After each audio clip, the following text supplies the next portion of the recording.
It's August, actually late August. Definitely a time to make sure, if you haven't already, which you probably should have already, make sure your bows are dialed in. And as you can hear, it is pouring rain right now. Perfect day to go hit the bow shop and do some paper tuning. And we're gonna make sure things are all set and squared away. We're gonna go visit our friend Russ at Bear Creek Archery, and he's gonna take good care of us. So stay with us for a little bit, and we'll bring you some paper tuning and some footage from Bear Creek Archery. Let's get it.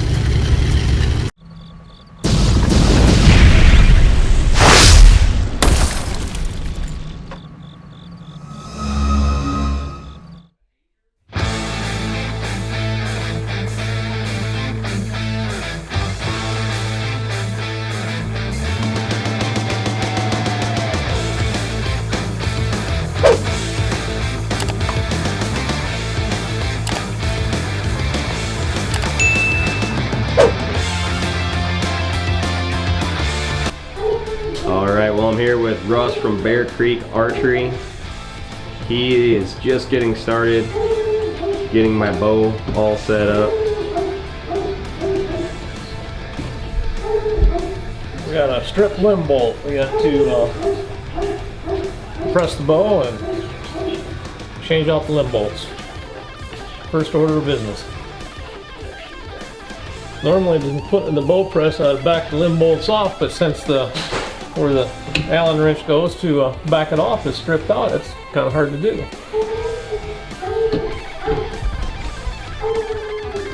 So yeah, I bought this bow used from John Wayne. He actually bought a brand new bow here at Bear Creek Archery, a PSE. What type of bow did he buy? An NTN. But if you are looking to upgrade, it's a great place to go if you're looking for a PSE. So once you got all the pressure off it comes off a lot easier?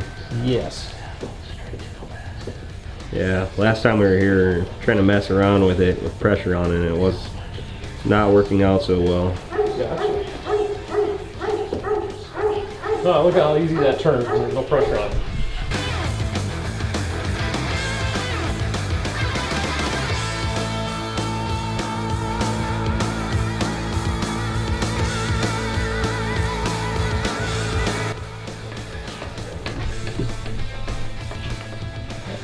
Too bad she didn't go shooting out of there anyway. Yeah. Good start. On time. So when you say it's on time, what does that mean? On the cams, they have these little white marks. You line that up with the string on the bottom cam. Okay. And the top cam. If it was out of time, per se, the string could possibly be to this side of that mark or that side of the mark. And if that's the case, then you have to put a twist or two in the bus cables to correct the problem. Okay. This one's spot on, so we're good to go there. Good.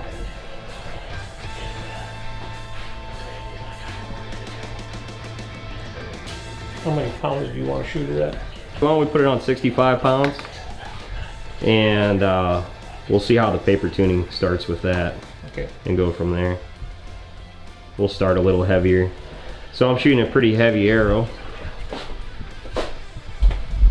What are you shooting for arrows? Alright, weighing the arrow here. 473. Yeah, that's a pretty heavy arrow. So. Shoot a grizzly bear with that one.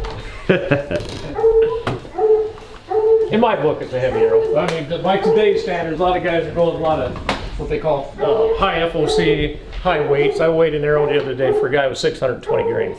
Wow. And I'm shooting 70 pounds and shot it through the chronograph. It's still pushing about 240, which is pretty respectable. So. And you said that one was for what? 473. Okay, and I wanted to be over 400 for sure. Oh yeah, yeah. Yep. You can borrow the Allen wrenches to tune this baby up. So it should be good. Okay, we'll put on a scale. We're maxed right now.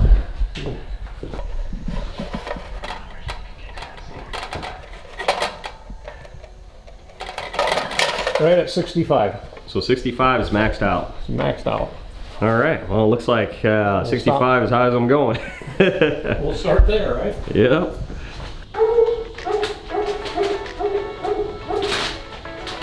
What we're doing here is we're seeing how square the rest is to the bow. I'll level up the string side of the bow.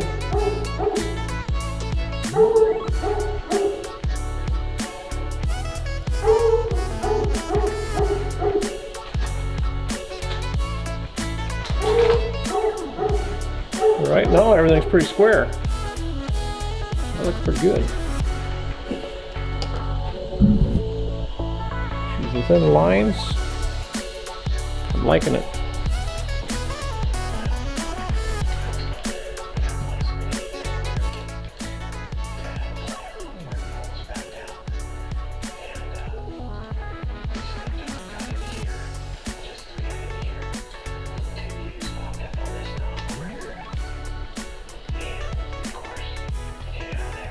Just a little bit out from center, but I'm going to leave it alone. It's not bad. We'll see how it shoots.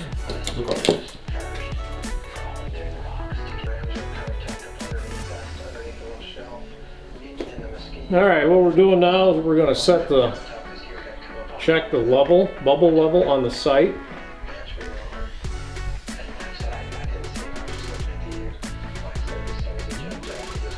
The bubble level up here, make sure she's centered.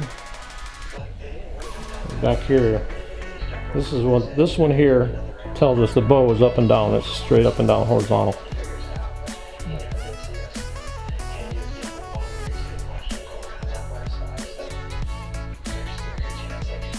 That's where we want to be. Now you can see that's off just a smidge, just a little bit, not quite centered. We'll see what we can do.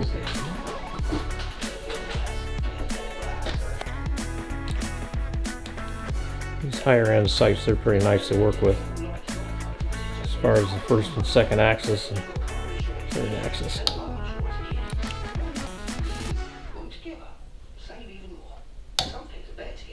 A lot of them just glue a bubble in it, call it good. I'm liking it. Yeah.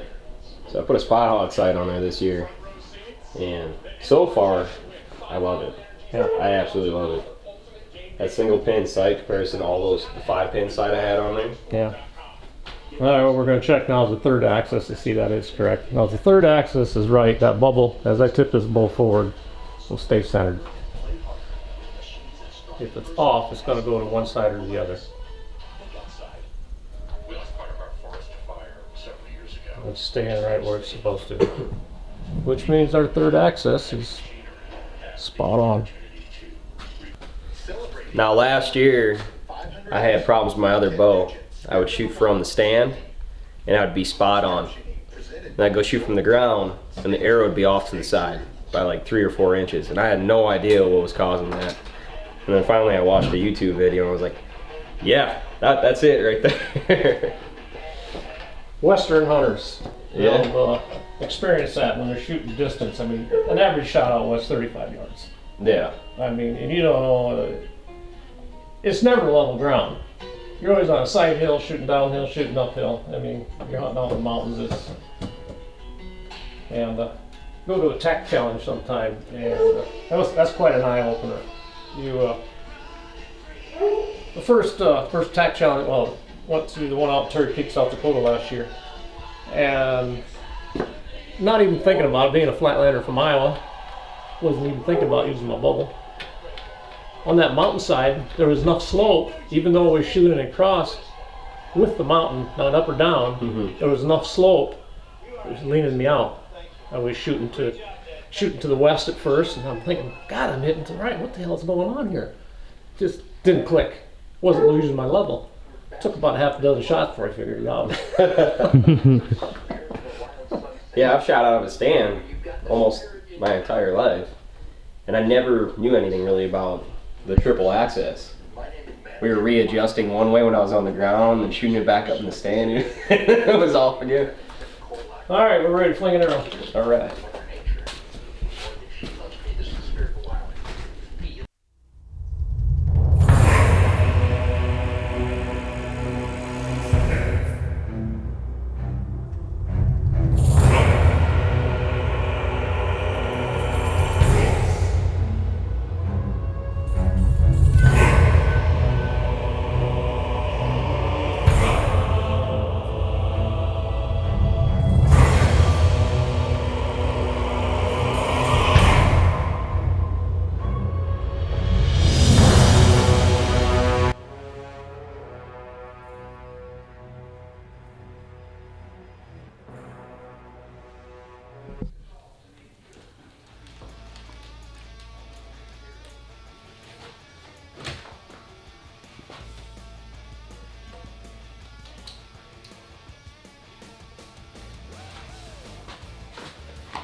That was awesome. First shot, perfect. I know. How often does that happen? Never. I sold a bow over the weekend to a young lad, and right out of the box, it was a package from PSE. It did that. I mean, we shot it 3 times, and it was spot on right from PSE. That just don't happen. Yeah, that's a little point left. Just noticing that weight. Yeah. What was that one? That was the 150? That was a 150. Well, the good news is I have all 125s basically for broadheads at my house. Well, there you go. And that's what I bought. So as long as the 125 is good, I will save myself some money. Oh, I see at 125, but you had 25 grains, so that's 473, so that's what, 498?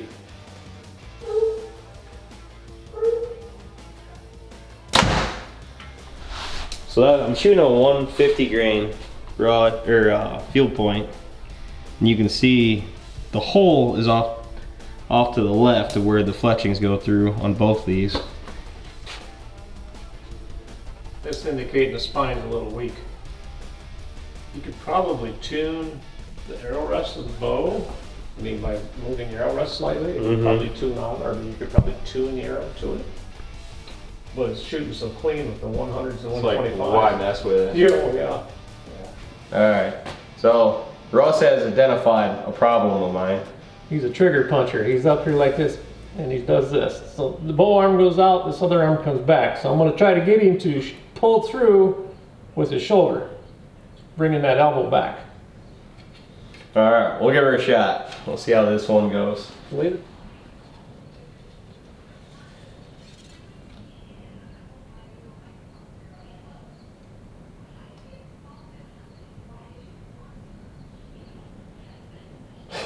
See that? I almost did it again. You're doing fine. Just squeeze at your shoulder. Perfect. Oh, better. I almost screwed up. That is perfect. Alright. Trying to take out all the human error. There's another tuning process beyond this, paper tuning, flight tuning broadheads. You shoot 3 field-tipped arrows, then shoot about 3 broadhead-tipped arrows. I like to do it at about 40 yards. If they all group together, you're good to go. By broadheads, I mean a fixed blade broadhead, not an expandable. An expandable is going to fly like a field point, and it's not gaining anything. But anyway, the fixed blade heads normally will fly either to the right or to the left, or they may go up or they may go down. And if they do, then it's another tuning process.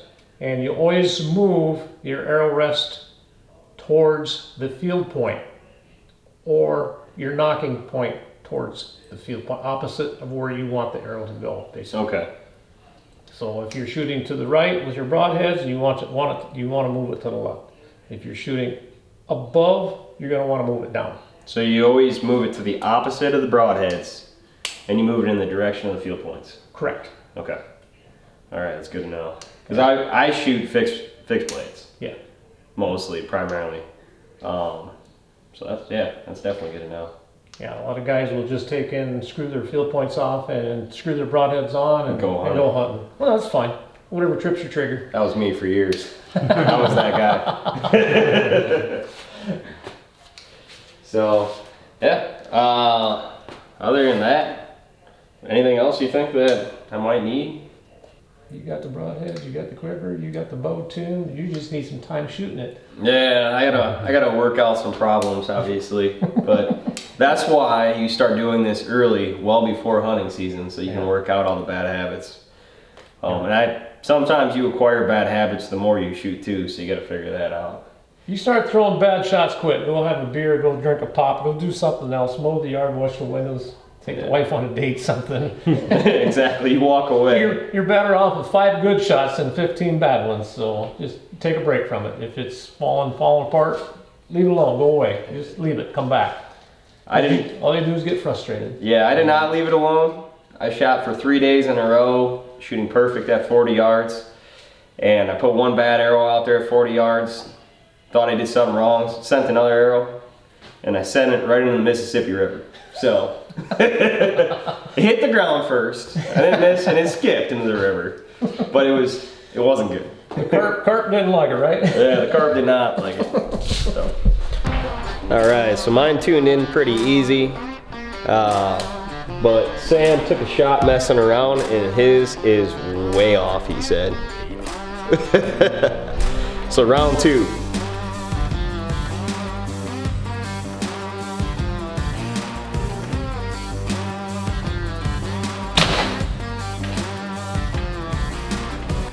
Alright. We got a tail high, tail right tear, which indicates that we need to adjust the knocking point and arrow rest.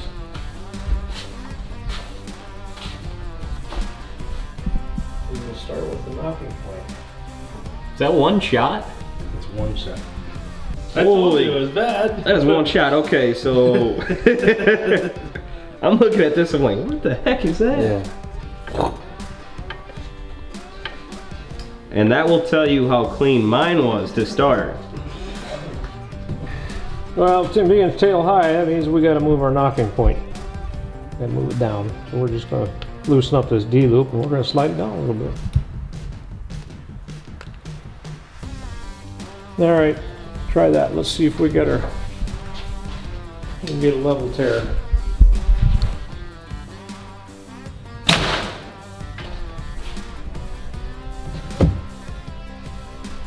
Almost the same exact thing.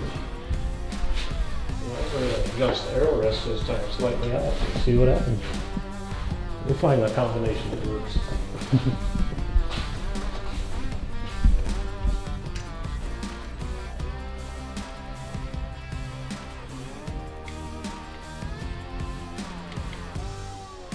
All right, give that a try. Hold tight, hold steady.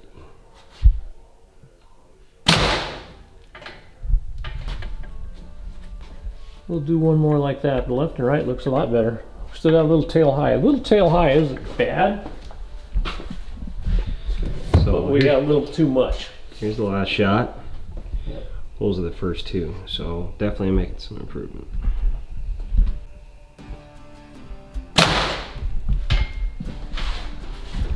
Tail high, a little left. We'll get it figured out. Tail high would be because of the whisker biscuit pulling on those 2 bottom. Not necessarily. I'm going to see if I can give this limb a twist. Put a little more tension on the lower limb. Okay. I'll take about a half turn off the up one. Changing the tiller. And then experiment. You got to hopefully try something. If it works, great. If it don't, you move it back the other way.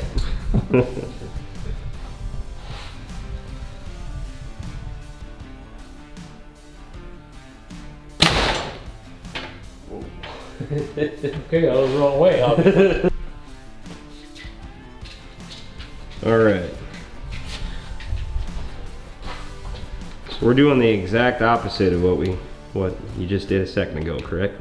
That's right. They went the wrong direction, so. You always want to go the wrong direction first.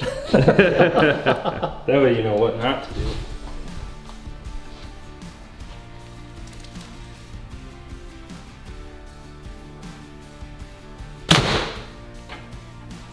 That looked pretty good. Well, it looks a lot better, don't it? Well, it's easy to tell which one it was in comparison to the other ones. That looks a lot better comparison to the last one, so it must be going the right direction. That last one, which ones did you tighten up? Which one? Tighten the top limb, full turn from where we started, and black the bottom limb off a half.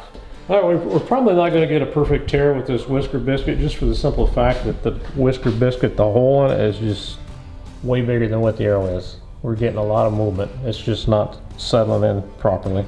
We'll get it pretty good, but we probably won't get it perfect. Which makes sense.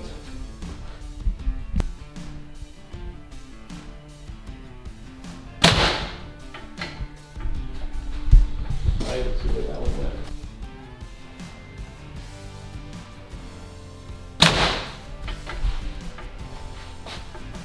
slight tail left.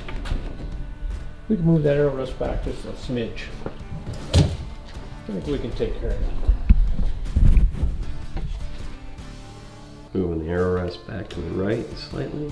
Just slightly, yeah. Help correct a little bit of tail left. Just, I probably moved to the 16th maybe. Kind of hard to guess. There's no reference marks on there, so it's just by guessing by golly. Small movements. An old PSE bow. Old equipment. They still kill deer. That's true.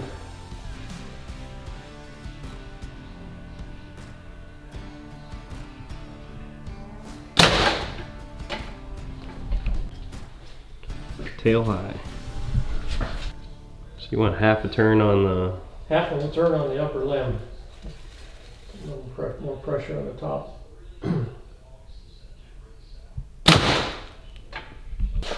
All right. Let's get a repeat of that. It's like a construction worker getting that.